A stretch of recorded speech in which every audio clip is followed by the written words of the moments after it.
beautiful people. Is your one and only Lady Joy. If you have not subscribed, my darling people, please do subscribe and smash the notification bell.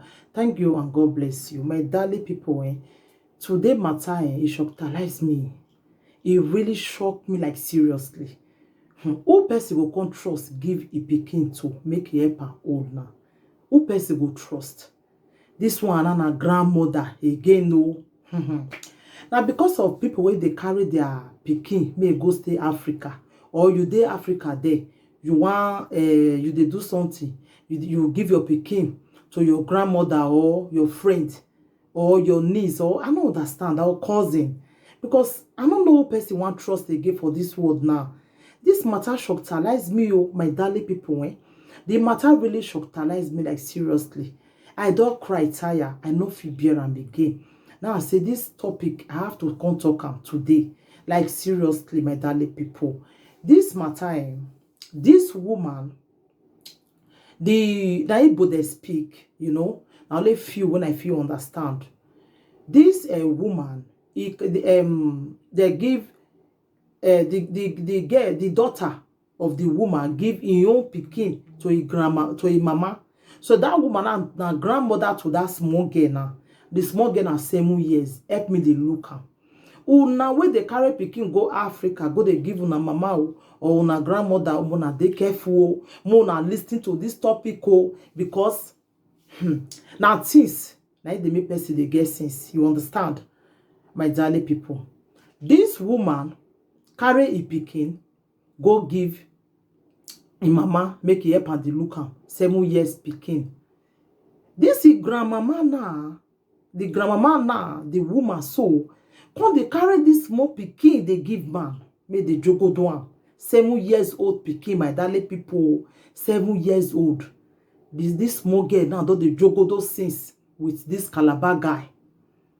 My darling people. Wetin dey happen for this world?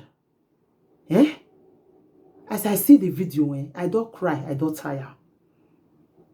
Now they begin to ask the small pikin. I no go fit put the video for here because of YouTube. Because small pikin dey inside, small pikin they cry when they ask am question. This thing they happen for Igbo land. Now they begin to ask am, when this man don dey jogodo with you, he say he don tey. And the mama, the grandmama so go give am to the Calabar man. The Calabar man go begin the jogodo with am. He go the jogodo with am. He go the jogodo with am. How much they give am? So 1.5. I go place more for the record, the more list. 1.5 now they give am. 1.5. Wetin dey happen? Wetin dey play for this world? Wetin this world they turn into? This one na grandmama again. Who person want come trust give a pikin to now? Who person want trust? Your own mama. You can't give your pikin to her. Make he help you the look am. You will see the fear again. Your own mama.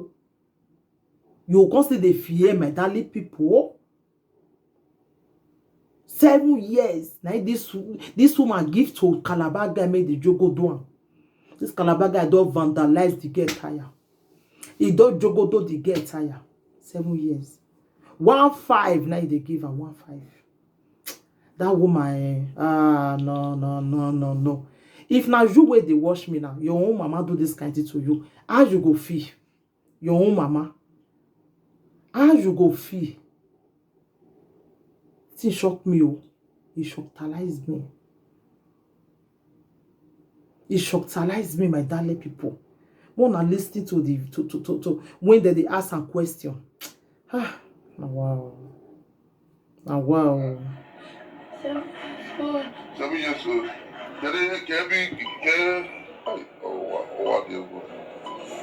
Well, I couldn't wait for now. All the years old, I'm arrested yesterday. This little girl, there was my grandmother, they usually assess me. What can you share for 1,500? 1,500. Yeah, no, this young man, I'm arrested. I was for this young man, I'm arrested. I said you every time.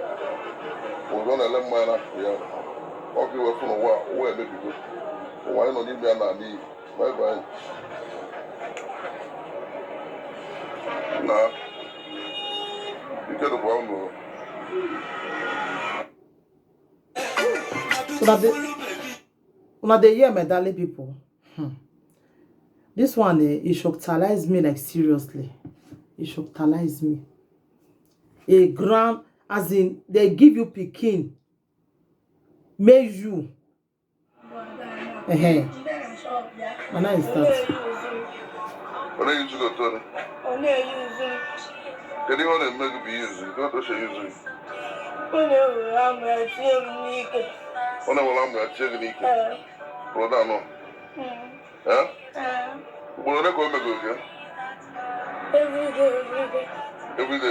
Every day. And I'm not going to Every day. Happy I go for boys. Not check it out. And the grandmother got my breath. Come on them, yeah. You didn't get on your mug 1.5. Go use check. Mom, I'm on every day. You must use it, yeah. Yeah. Give him money now. Mama, I gave one. Oh, no, like those. My grandmother go over there, let me have them. Madam. Yeah, you be a Calabar man. You're a Calabar man. What is your name? Huh? Miracle. Miracle. You see what this young girl is saying? How old are you? 7 years. Huh? 7 years old. What do you go?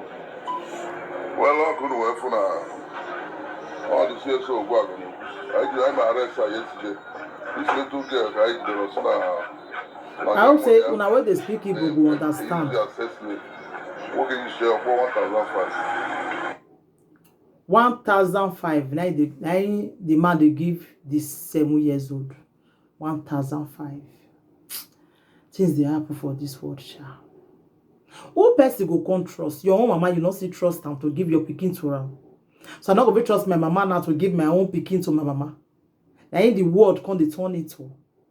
You want give papa, they'll say not safe. You still give your own mama, you not go see safe. You still give your auntie, you not go save. Even you yourself, they'll say not see safe with you. Who person you can't give a pikin to? That is the question now. Things they happen for this world, though. Things they really happen. I hope you learn from this one. Really. I hope we all learn from this thing. God forbid bad thing. Or God forbid. Give my own pick. Your own mama again, you will see the fear. May God have mercy on that woman, sha. And that boy, that Calabar boy, may God go punish for me. May God have mercy on you, really. Thank you, my darling people. Please share the video. Let the video go viral. So that the whole world go hear what's in the happen. Thank you. Bye, everybody. Bye.